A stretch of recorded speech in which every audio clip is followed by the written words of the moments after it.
Resistência, luta, coragem. Este é o marco zero da história dos descendentes de africanos no Brasil e na América Latina. Serra da Barriga, República de Palmares, lugar onde há 400 anos aconteceram batalhas pela liberdade que mudaram os referenciais da humanidade. Milhares de negros e indígenas viveram durante quase um século numa república que enfrentou os exércitos da monarquia portuguesa no Brasil e morreram em luta contra a escravidão. A serra onde resistiram e tombaram os quilombolas de Palmares torna-se agora patrimônio cultural do Mercosul.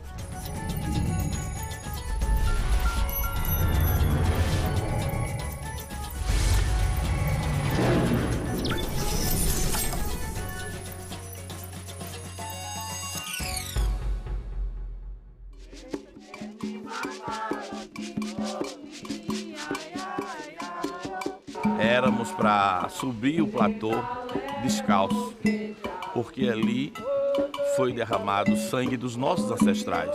A primeira ideologia de liberdade foi plantada aqui.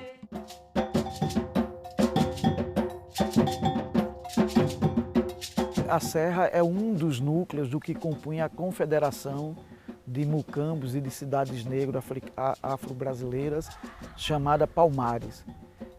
A Serra era o núcleo principal, onde ficava a fortaleza com toda a estrutura, onde ficava o rei de Palmares, o mais famoso deles, Gangazumba, depois Zumbi.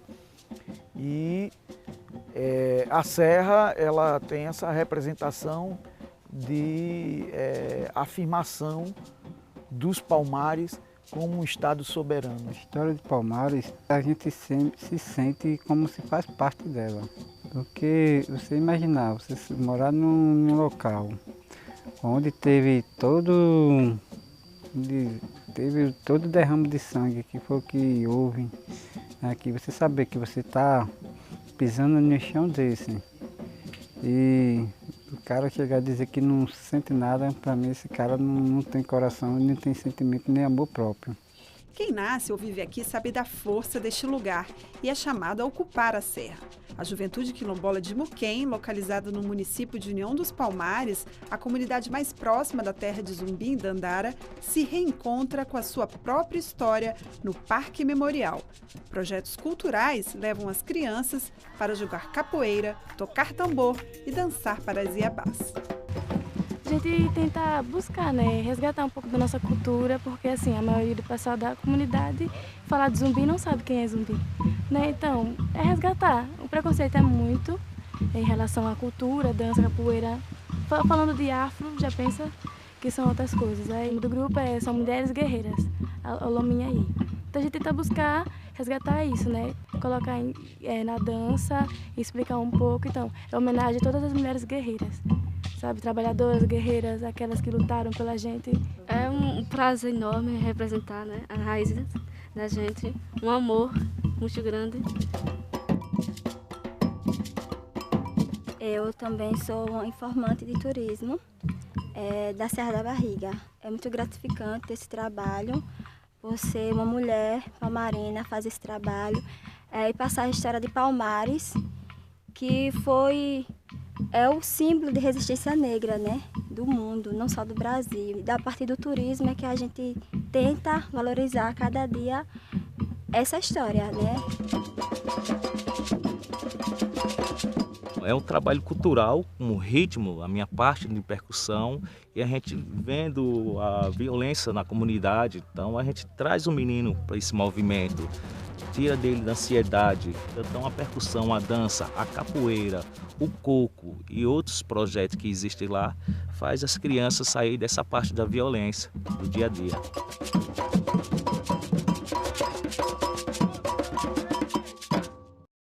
Não está sendo fácil trabalhar a nossa cultura, a nossa história.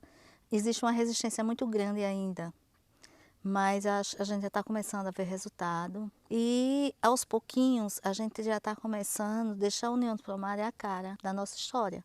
Estamos revitalizando as praças, colocando os monumentos que têm a ver com a história afrodescendente, que é a história de união.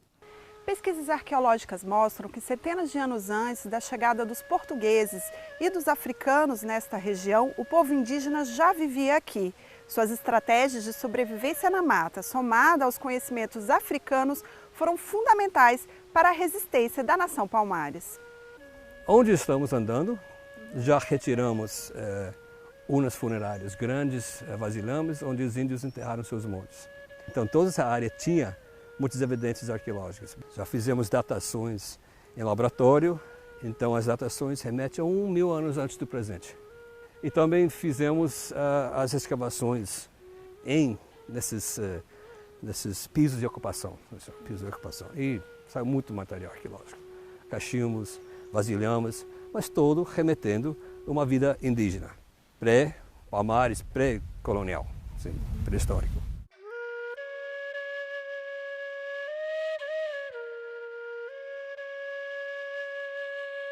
Muitas vezes chegava turista, a gente encontrava era cachimbo, machadinha, até colar mesmo, mas aquilo não tinha importância para a gente.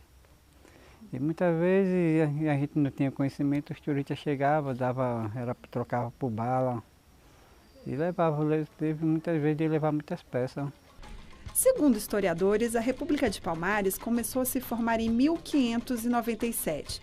Documentos da época indicam que o quilombo era formado por 12 povoados ou mucambos. Alguns recebiam o nome de seus líderes, como Zumbi e Acotirene. No auge da organização política e social, Palmares chegou a ter 30.000 habitantes, entre negros, brancos, pobres e indígenas, que não se submeteram à escravidão. O quilombo que tinha maior número de população era este aqui onde nós estamos. Expressivamente era africana e os nascidos aqui no Brasil. A população branca era insignificante. Como eles tinham aqui essa referência onde todos os seus direitos eram assegurados, não é? Eles não eram submetidos à exploração do colonizador, do senhor de engenho, então eles moravam aqui. Mas a população era insignificante. A indígena também era insignificante. Por quê?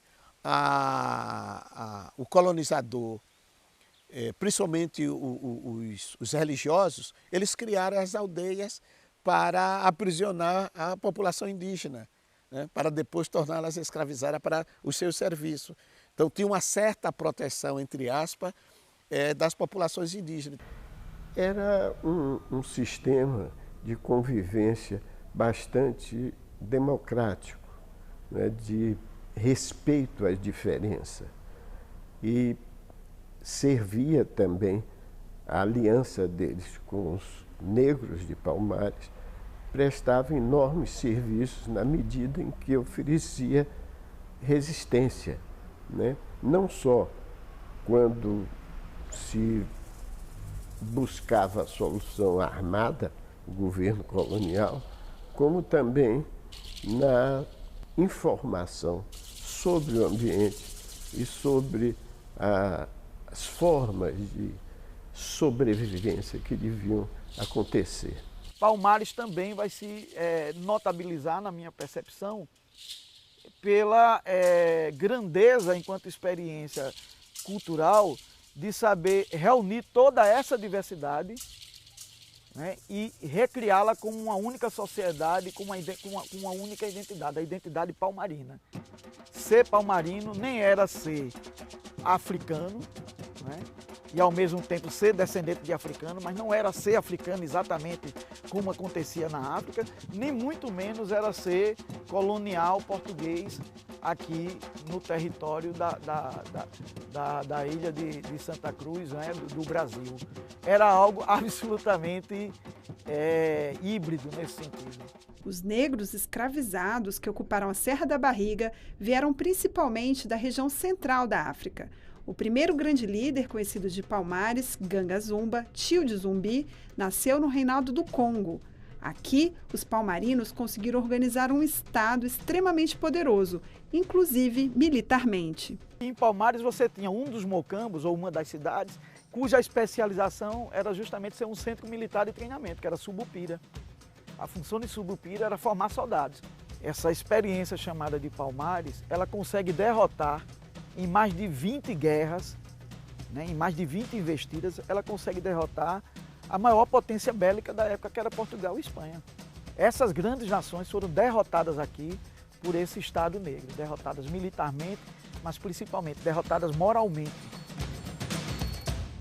O exército palmarino foi derrotado somente depois da união de 3 bandeirantes. E juntou a força de Sebastião Dias, juntou a força de Bernardo Vieira de Melo e de Domingos Jorge Velho. Já que eles não podiam aproximar com facilidade, eles começaram a destruir as paliçadas com canhões. Segundo os relatos da época, isso aconteceu na madrugada do dia 5 de fevereiro para o dia 6 de fevereiro. Foi quando eles conseguiram, subiram aqui, invadiram. Houve um assassinato, literalmente, da população, principalmente de mulheres e de crianças. E Zumbi dos Palmares conseguiu fugir aqui pelo Morro das Graças, juntamente com alguns companheiros seus, e refugiou-se na Serra Dois Irmãos, que fica entre a cidade de Viçosa e a cidade de Cajueiro.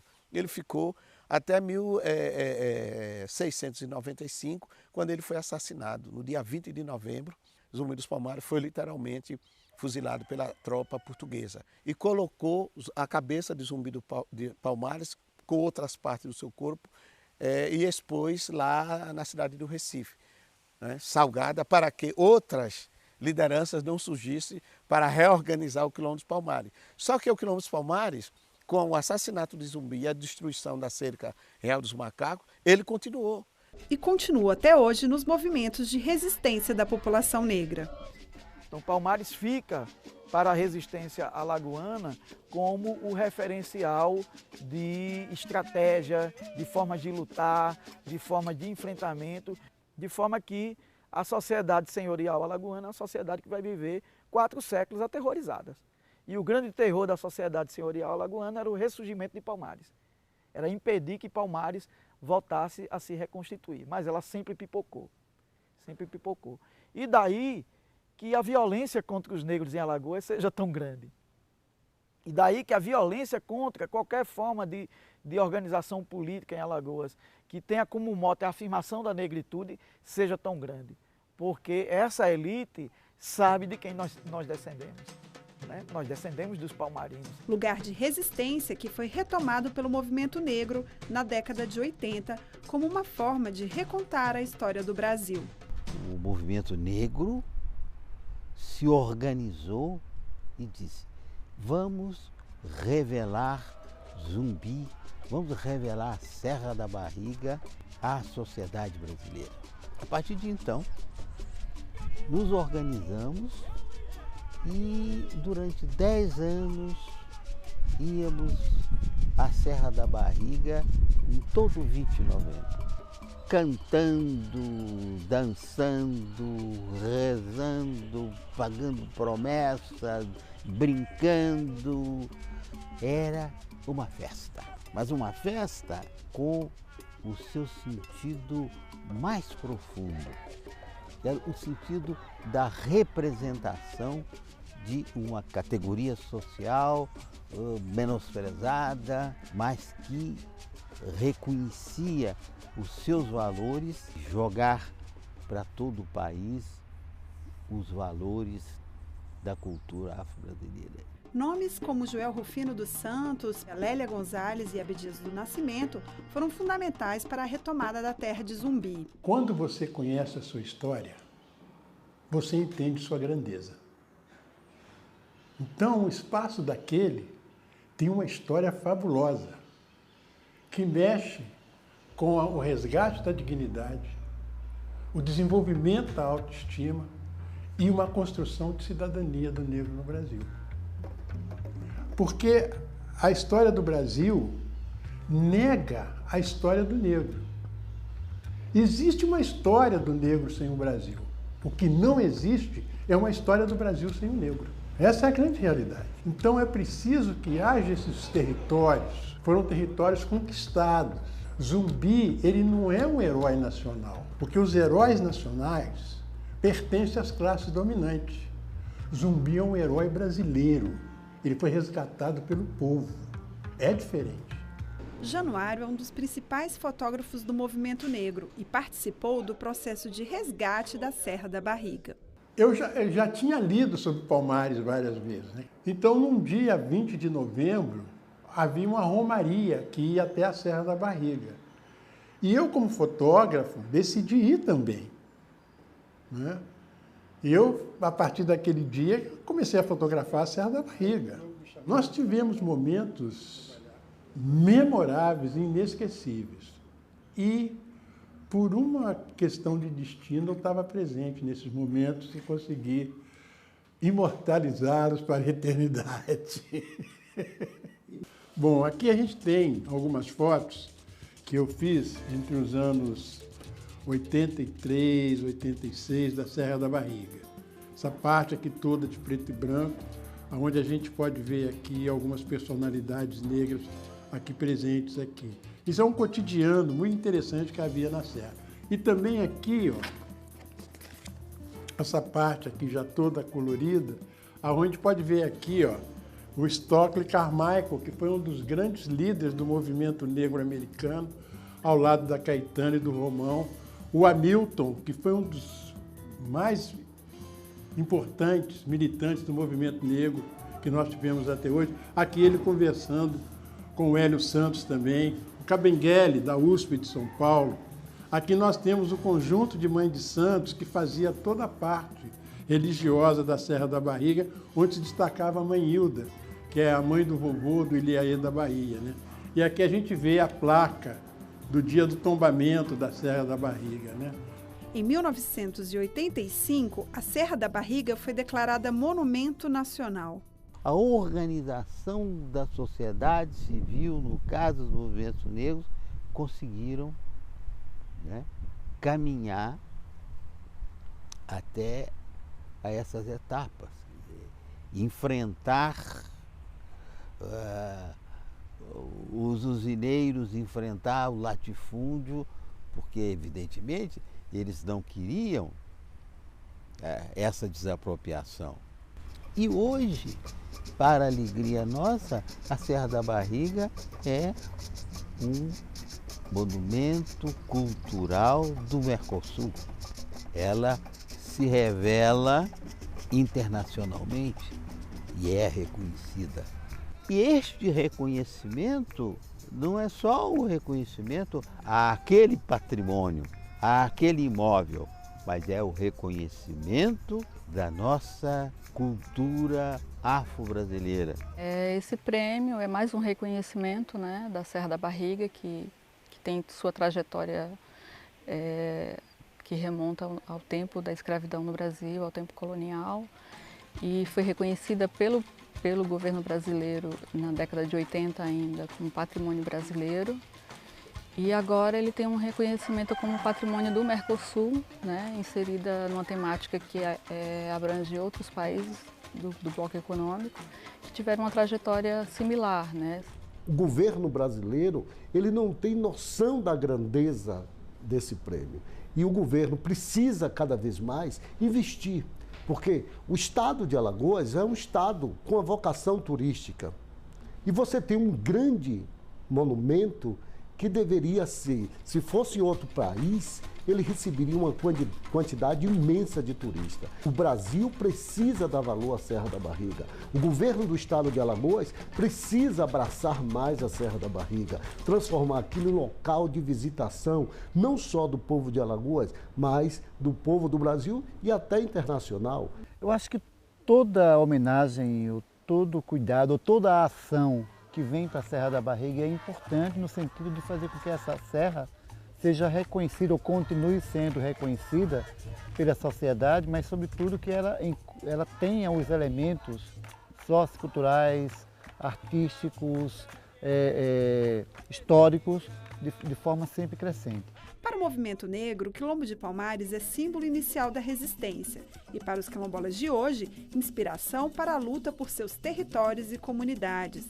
Denildo, ou Bico, é morador do quilombo do Ivaporanduva, no estado de São Paulo, um dos quilombos mais antigos do país, contemporâneo de Palmares. Que a nossa história, a história quilombola, a história do povo negro está espalhada por todo o território nacional, E Serra da Barriga é um lugar simbólico, um lugar místico para nós.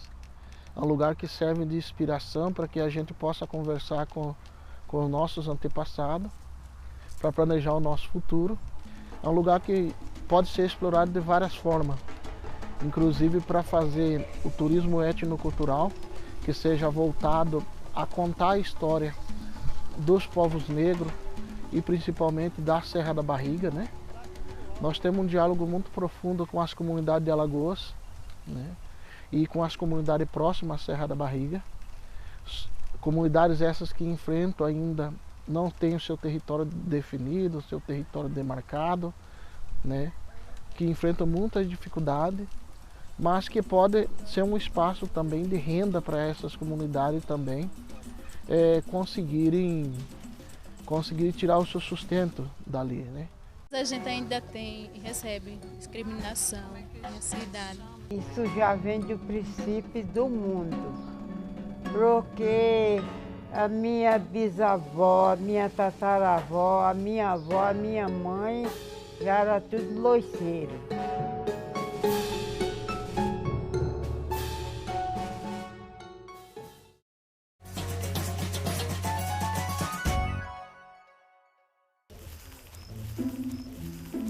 Começa aqui, depois atravessa aqui, pelos matos, aqui, depois pula aqui, pula.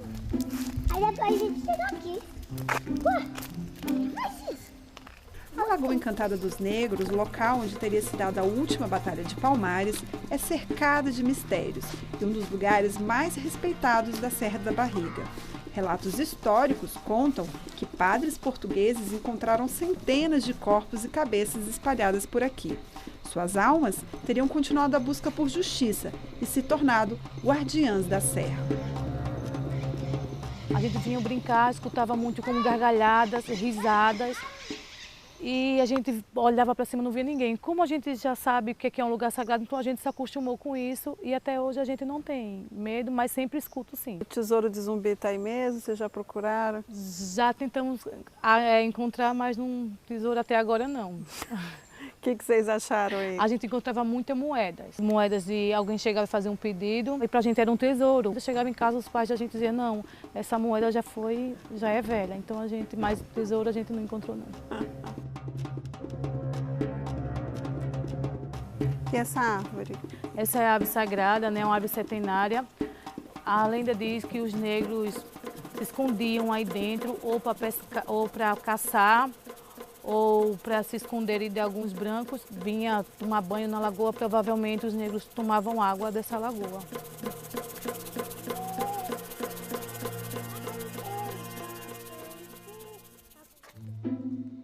Laís faz parte de uma geração que foi criada na Serra da Barriga. Famílias que viviam na região há mais de 50 anos e que trabalhavam nas usinas de cana-de-açúcar. Alex era criança quando os arqueólogos chegaram na serra e fizeram as primeiras escavações. Ajudou a indicar os locais onde foram retirados vasos e urnas funerárias. Depois que a região foi desapropriada e os proprietários ressarcidos, cerca de 20 famílias de pequenos agricultores permaneceram na serra e reivindicam a posse da terra. Quando eu chegou aqui em 64, isso aqui pertencia a fazendeiro.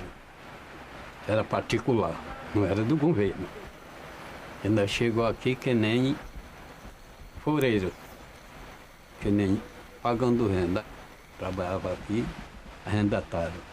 Segundo meus tios, meu avô, quando ele falava, ele tinha uma propriedade nessa região daqui. E na época ele fez uma troca com um fazendeiro. E naquela época o que valgava mais era a conversa, né? Você dava a palavra, então vá e vem. Que é uma questão que foi tombado e ninguém da nossa família não chegou nem ver a cor do dinheiro. E a gente fica aqui até hoje, como se diz, não problema, sem poder mexer em nada dentro de casa. Teve época de a casa veio tempo de cair por cima, ter que tirar uma madeira, uma coisa e outra. E ficou nisso. Para o IFAM, a questão é porque eles não têm a propriedade da terra. A gente não tem como aprovar ou desaprovar qualquer coisa, porque eles não possuem posse da terra. né? Então, isso do ponto de vista jurídico é complicado.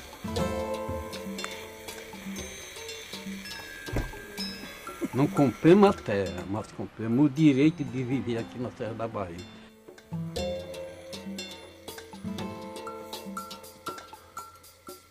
Aqui tem um potencial arqueológico muito forte, né? Então o IFAM sempre viu isso muito incompatível com a questão da moradia, principalmente com a questão da lavoura, com a questão da agricultura. Ultimamente está sendo muito tenso. Porque você imaginar, você morar num lugar, você não tem a liberdade de você plantar um feijão, uma batata doce, uma mandioca, coisa que você está vivendo na terra, como a gente sempre foi criado, como se diz, na lavoura. Crime é um pai de família morar numa terra, chegar o tempo dele trabalhar e ele não plantar nada. Não pode mais trabalhar. É isso mais que... é o mais que incomoda. A gente precisa realmente encontrar uma solução.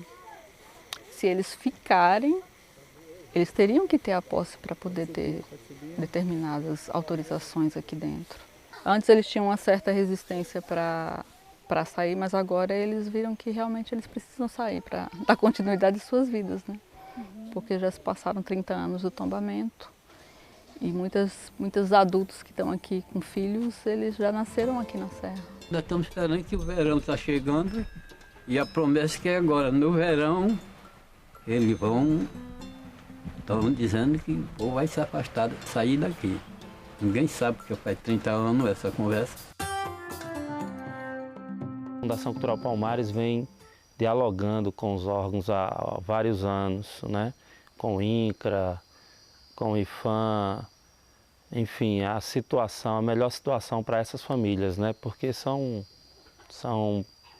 pessoas humildes, que vivem da roça, que é o que sabem fazer, plantar, cultivar. E hoje a agricultura ela é muito importante para o país, né? Nós queremos viver, nós queremos plantar, nós queremos estudar. Então, é manter o Quilombo dos Palmares como uma inspiração para a luta, que sempre foi e vai continuar sendo. Mas nós precisamos também lutar para os lugares onde as pessoas estão, quilombos com mais de 10 mil famílias, com 3 mil famílias, e se inspiram nesse quilombo, no Quilombo dos Palmares, para se manterem na luta por liberdade. As iniciativas de violência, de expropriação e de fazer um processo duro de extinção ocorreram ao longo de todo o processo colonial brasileiro. Então isso marcou muito os quilombos no Brasil. E é interessante como, mesmo assim, os quilombos existem. A resistência negra, né, vai buscando outros caminhos de se manter, de manter suas tradições, suas culturas, de se repensar e se reconectar no presente. Palmares vive, a Serra da Barriga pulsa e sua força transborda os limites do Parque Memorial. A luta de Palmares inspira as quase 5 mil comunidades quilombolas espalhadas por todo o Brasil. Uma delas respira esse ar de liberdade bem de perto. É a comunidade quilombola de Muquem, que está a 20 minutos da Serra. Uma comunidade com aproximadamente 180 famílias que vive da agricultura e do artesanato e que experimenta no presente o desafio de resistir. Eu sou nascido e criado aqui na comunidade Muquem. Hoje, atualmente, né, a comunidade é conhecida como Comunidade Quilombola de Muquem. Esse título a gente recebeu no ano de 2005. Para a gente conseguir esse título foi luta, foi batalha. Essa comunidade foi gerada de um casal que se salva do massacre da Serra. E eles, sabendo a trilha de onde eles passavam, eles se amuquenharam. Se amuquenhar significa se esconder. Por isso que a comunidade ganhou o nome de Muquem. Onde você chegar e perguntar, você vai ver Nunes da Silva. Então tudo é uma família só. A tradição continua de casar primo com primo, que já vem, essa história vem de muitos anos. O Muquem provavelmente é uma remanescência, né? Depois da destruição de Palmares, esses habitantes dos mucambos, eles se dispersam, né? Eles se dispersam. Os que foram aprisionados foram devolvidos aos seus senhores mediante pagamento e foram, por lei, obrigados esses senhores a irem vendê-los fora de Alagoas, fora de Pernambuco, eles tinham que deportá-los para o Maranhão, né, e para as províncias mais distantes, de forma que, para você ter ideia do perigo que representava os palmarinos. Pouco, mas a gente ainda recebe discriminação na cidade. Porque sempre quando vê os negros do Muquem, né, antes era nome pior. Era cada palavrão, hoje não. Os negros do Muquem só querem ser eles, agora como são reconhecidos, a comunidade é reconhecida internacionalmente através do artesanato, a comunidade tem o título de quilombola. Então a gente melhorou muito na visão das pessoas, mas antes a gente sofria muito.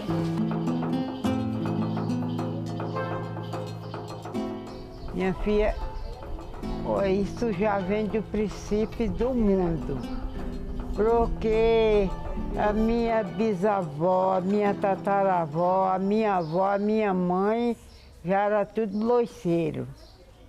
Com 10 anos eu peguei fazer a panelinha pequena, aí continuei depois fazendo as grandes. E a senhora já passou para alguém? A senhora tem filhas? Tenho 5 filhos, mas os meus filhos não se interessaram a fazer. E eu acho muito bom quando vem gente de fora, conhecer o lugar, conhecer nosso trabalho. Poxa, eu adoro. Eu sou muito conhecida também, vendo minhas peças. Toda hora chega a gente em casa.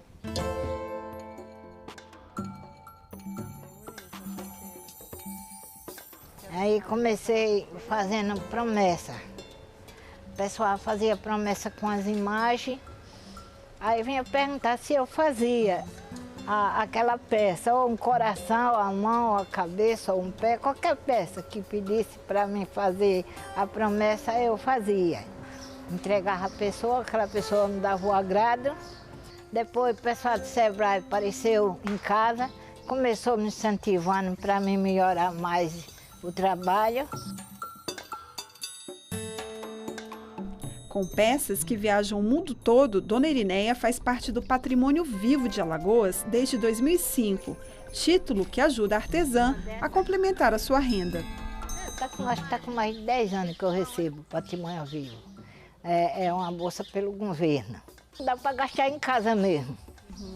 Com a família, que a minha família é grande. Quantos filhos? 10. E achei pouco, peguei outra para criar. O neto tinha também uns 15 ou mais, não sei nem dar conta. Não tenho nada assim para dizer, eu vou juntar, vou comprar um carro, vou me embelezar do meu serviço, porque se eu for fazer isso, já tenho um filho com precisão, né? Passando necessidade, eu já tenho que tirar daquele que eu ganho para ajudar.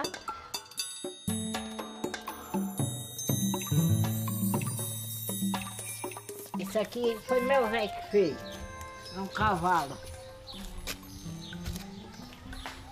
O que é mais difícil de fazer? Homem, para quem sabe mexer, nada não é difícil não. Agora para quem não sabe, né? Pega no barro, amassa para lá, amassa para cá, não sabe o que é que faça. Mas para quem sabe mexer, pega no barro, já vai direto na intenção de fazer o que quer fazer. Uma dessas acho que passa umas 2 horas. E no mesmo dia não dá acabamento não. Forma ela, deixa toda formada e no outro dia que pega para tirar o excesso do barro, que ela fica assim, toda cheia de catombinho, caroço, né? Aí ele tem que pegar uma faca ou um ferro, rapar ela todinha, depois eu venho atrás com a pedra, aliso ela ou mesmo um espeto, tiro aquele excesso todinho para ela ficar assim lisinha.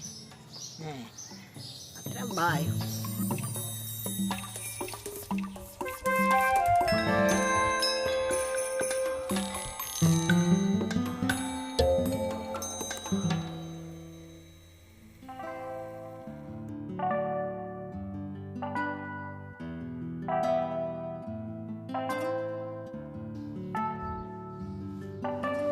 Está com uns 20 anos que eu faço. Meu marido faleceu, eu fiquei fazendo, mas ainda tem peça dele aqui para mim vender. Fico vendendo, mas eu tô com vontade de parar. Por quê? Porque eu tô sofrendo da vista, vou me operar. E só eu, meus meninos não ajudam. Não ajuda não, é eu para fazer, para caçar lenha, para queimar, para fazer tudo sozinha. Eles não gostam? É, eles não ajudam não. O que eles fazem?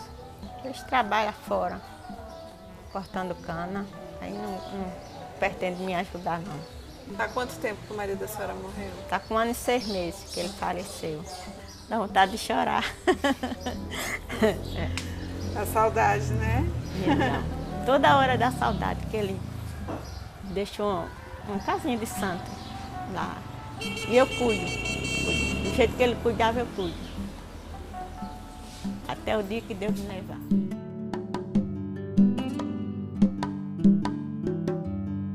As mulheres aqui fazem a força, porque os maridos, infelizmente, deixam suas famílias em casa e vão para outras regiões, São Paulo, Minas, Mato Grosso, vão trabalhar na safra da cana, do algodão e muito mais.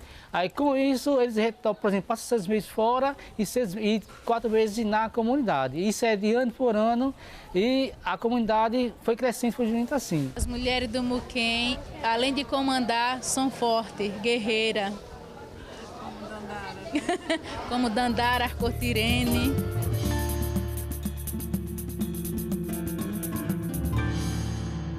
Teve também a história da enchente. Teve várias enchentes, mas nunca ao nível de aconteceu da quantidade de água que caiu na região em 2010. Aí o rio, mais de 3, quase uma semana chovendo, o rio começou a encher. Aí, a partir do momento que a gente viu que a água já estava batendo na canela, aí a maioria das pessoas foi saindo, outras não. Bateu 6 horas da noite e o pessoal, quem conseguiu passou. Quem não conseguiu, infelizmente, ficaram ilhados. Aí a salvação do pessoal foi as árvores. Aí nós entramos desse pé de jaca às 6 horas, saímos 3 horas da madrugada, sem comer, sem beber. A filha dela com uma cachorra. Ô mulher, a cachorra minha riu todinha assim aí. Ainda tinha uma galinha, um frango. Só sei que minha filha que não morreu ninguém. Olha, quando foi meia-noite, terminou a energia, ficamos tudo no escuro dentro do sítio. Aí pro derradeiro, os povos gritaram, uma cobra. Aí só se viu um rapaz chamado Luiz, papai, e a cobra desceu. Os pés de pau, quando vinha, fazia assim, ó, perto do pé de jaca, aí parece que era Deus que tirava. A gente ligava para a Defesa Civil, ainda mandaram um bote salvar a vida, mas só que não conseguiram passar porque a força da água era muita. A gente só veio saber de novidades só no outro dia, 4 horas da manhã, que a gente conseguiu avistar e o pessoal começou a gritar. Aí, graças a Deus, a comunidade não faleceu ninguém. Aqui ficava a casa da Dona Benedita. Quando o rio Tambaú transbordou, a cheia tomou conta de todo o quilombo do Muquem. Ela procurou abrigo na casa de amigas, que também foram atingidas pelas enchentes. De lá, passaram para a Jaqueira, onde sobreviveram uma noite toda. Hoje, Dona Benedita volta aqui para lembrar da família e da comunidade. E é onde ela se sente em paz. E aqui era a casa da minha mãe. Essa casinha daí.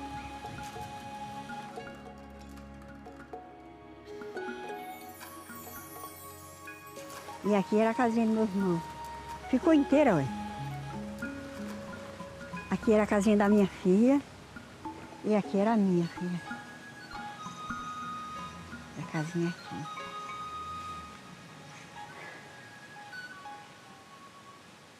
E a água deixou ela assim, viu? Não deixou nada não. Assim mesmo, só o chãozinho, olha. Depois da enchente, a comunidade foi transferida para outro terreno, mais distante do rio. As casas têm melhor infraestrutura, saneamento, mas os moradores perderam espaço para o plantio. Atualmente, eu estou junto com as meninas à frente da associação, onde que a gente conseguiu eletricidade para a comunidade, água potável. Hoje, infelizmente, não temos algo que ajude, no caso, a profissionalização aos nossos jovens. Eu cheguei ainda a trabalhar assim no corte da cana e tudo mais, mas é trabalhando no corte da cana também que me ajudou. Hoje eu sou formado técnico em enfermagem, mas eu vejo assim, meus primos, meus irmãos, que ainda não tiveram essa oportunidade.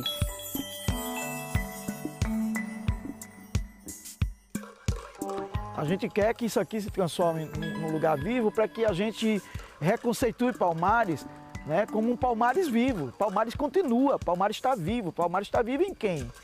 Palmares está vivo nos fazedores, nos xangozeiros de Alagoas, que continua, apesar da violência, resistindo e mantendo as tradições afro-brasileiras aqui atuantes. Está vivo nos capoeiras, está vivo nos quilombolas, nas 69 comunidades quilombolas desse estado, que resistem bravamente em situações de miséria extrema.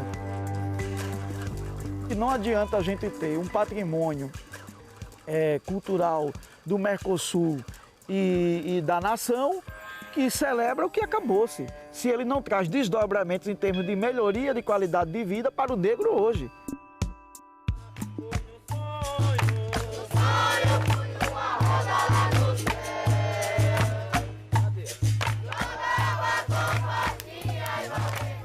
Mãe Neide preparou aqui pra gente um prato muito especial, inspirado numa receita da avó dela, que se chama Três Raças, e ela vai nos explicar as origens desse prato. E aí vamos ver como é que ficou o prato. Está pronto para servir.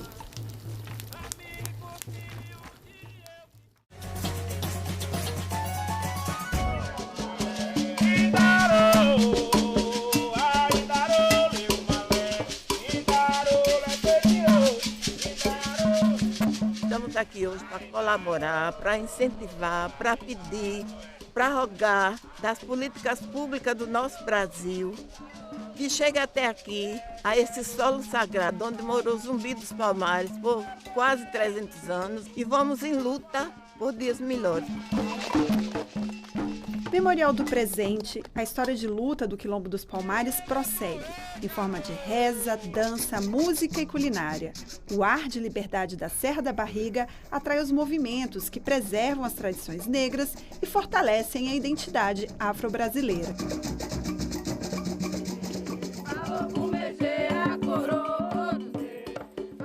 A serra é o sustentáculo principal da religiosidade, mas aqui abraçou-se toda a religiosidade. Os bantos, os sudaneses, os jejes, o euê, o efon. Então tem que mostrar para os nossos de hoje essa ideologia de união, essa ideologia de igualdade, essa ideologia de resistência, para poder a partir daí fortalecer e dar ênfase a toda uma estrutura que virá depois da gente.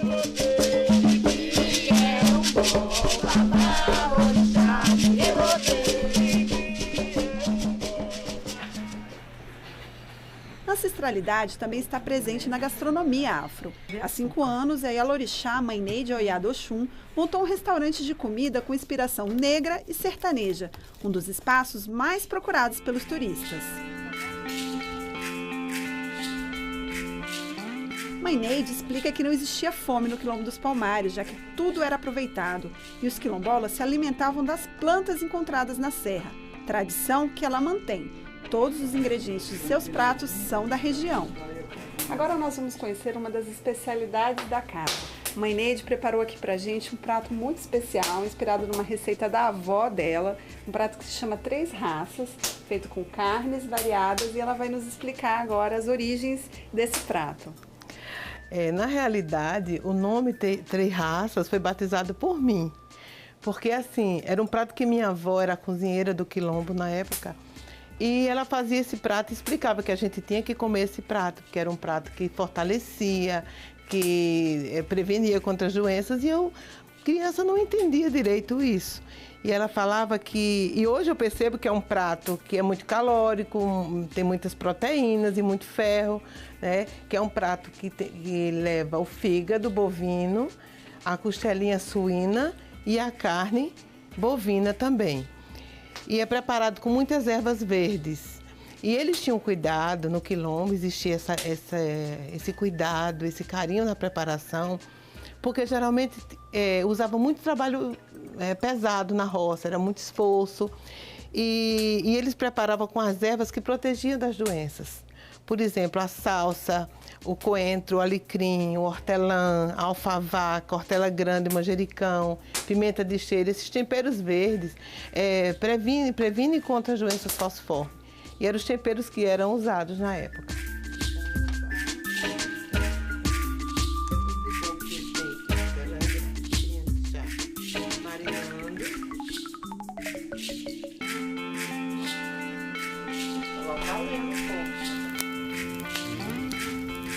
E aí, vamos ver como é que ficou. Já está prontinho para servir. E aí, minha filha, vamos provar? Opa, pra já. Experimentar essa delícia preparada pela mãe Neide, nesse lugar lindo, maravilhoso, no pé da Serra da Barriga. E aí dá para sentir o gostinho das ervas, da carne, tudo levinho. Que esse alimento faça bem para o seu espírito, para a sua vida, para a sua matéria e fortaleça todos os seus caminhos.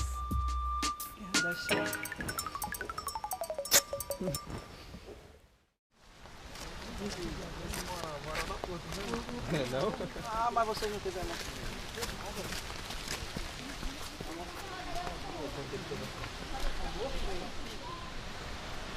Para enfrentar a estrada de Porto de Pedra até aqui, enfrentar essa paulada aí na subida, né?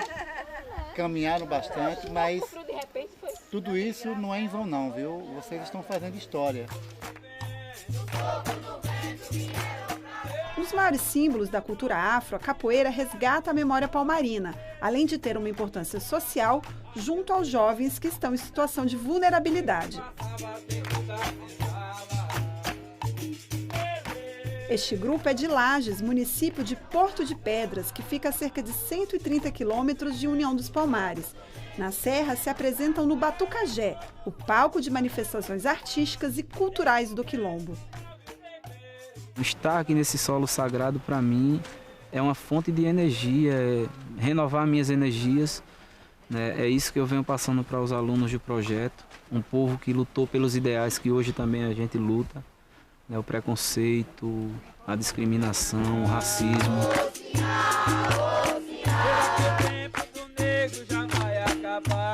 Essa experiência foi boa, porque teve coisas aqui que eu não sabia.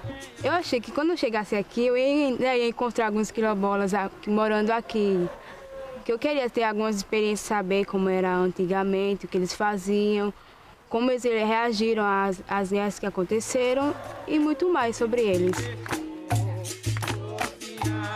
Capoeira significa muita coisa, porque muitas pessoas, lá onde eu moro mesmo, tem muitas pessoas assim que vivem muito na rua. Depois que o Lucas trouxe a capoeira lá para Laje, essas pessoas que viviam na rua começaram mais a enxergar o mundo de outra forma, não ver o mundo só de violência, de droga, essas coisas assim. Mas tem pessoas mesmo que, por causa da capoeira, abandonaram esse vício da droga, de tudo mais, da prostituição.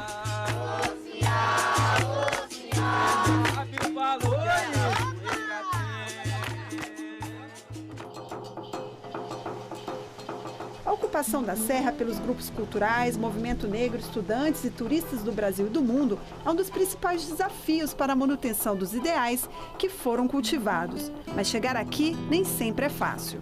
Na verdade, estamos almejando que esse acesso à Serra da Barriga seja concretizado. Por quê?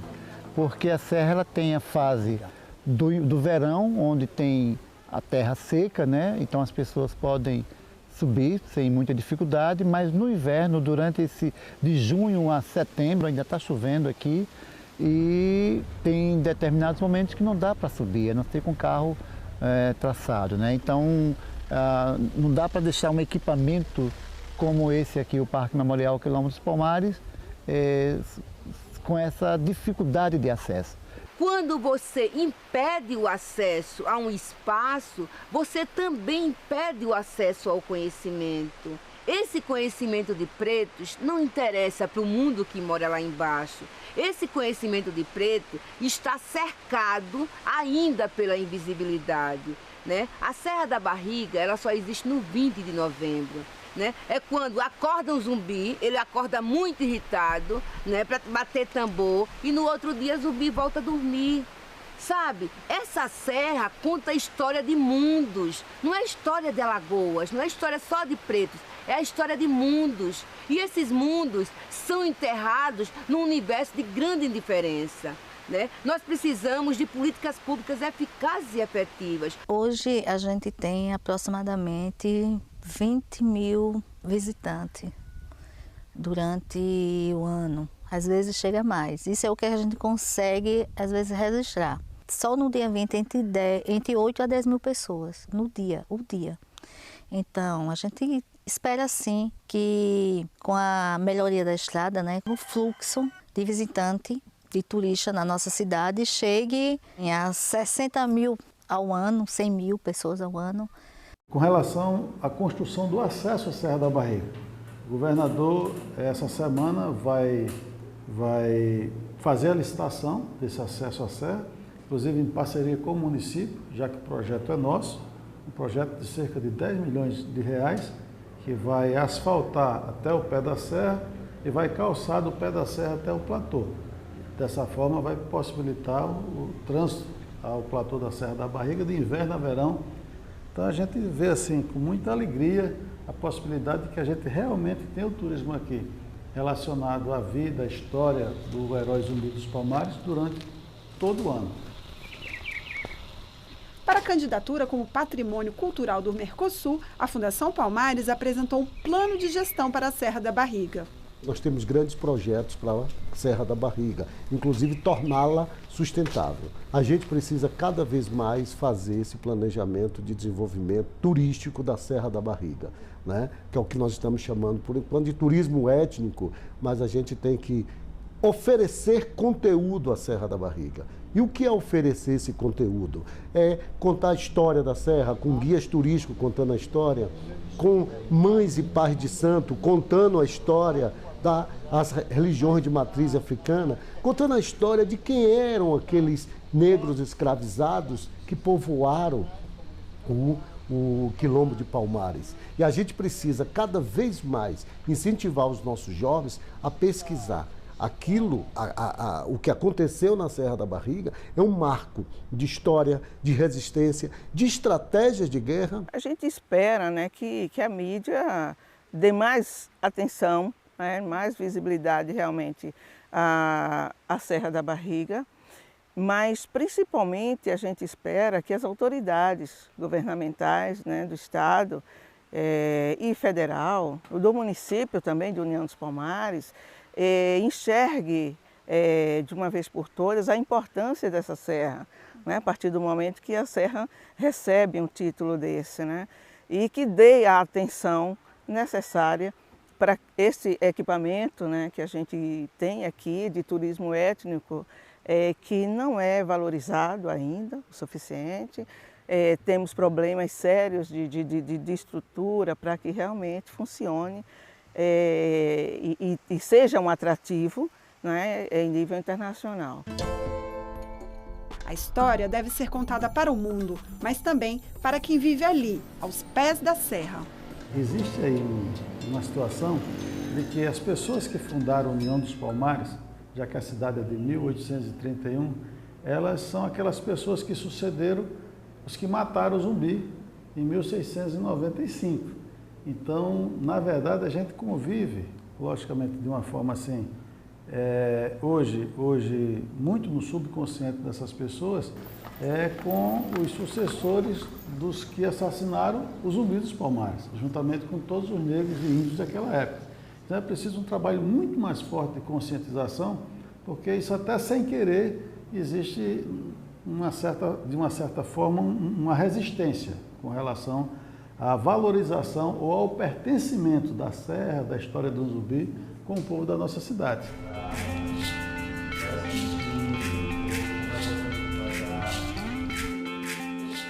Este grupo de teatro trabalha para que a população de União dos Palmares se sinta parte da história da Serra da Barriga. Nasci nesse berço, na terra da liberdade, na terra de Zumbi dos Palmares, na terra de Dandara, com muito orgulho. E desde que comecei a estudar, a me interessar pela cultura da cidade, a desenvolver cultura e trabalhar com cultura da cidade, eu acredito que eu venho construindo algo. É necessário levar esse empoderamento negro e essa construção como cidadão, como artista, como palmarino principalmente.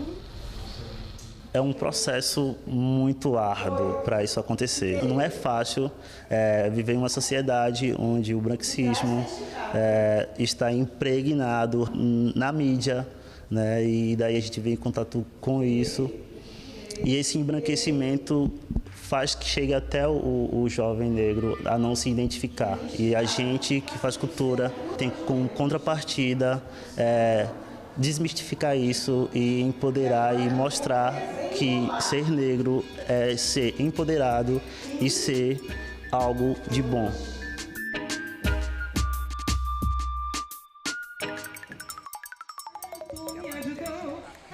Com esta mensagem, jovens se apresentaram na cerimônia de entrega do título de Patrimônio Cultural do Mercosul à Serra da Barriga.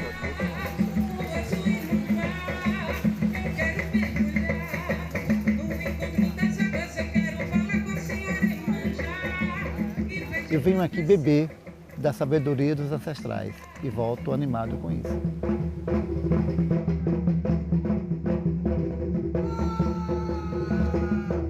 Como diz ali Salomão, né? A felicidade do negro é uma felicidade guerreira. A luta é de todo cidadão e cidadã consciente. A gente não pode permitir o racismo exacerbado que revigorou hoje, que ganhou força hoje no Brasil. A gente tem que combater em todas as instâncias, seja dentro de casa, seja na escola, seja nas estruturas de poder.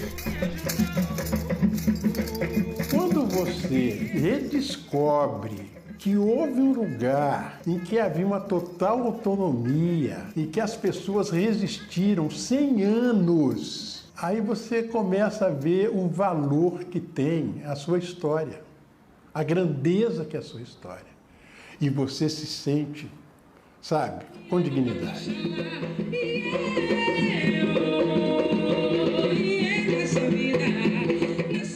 É um patrimônio vivo que a gente tem.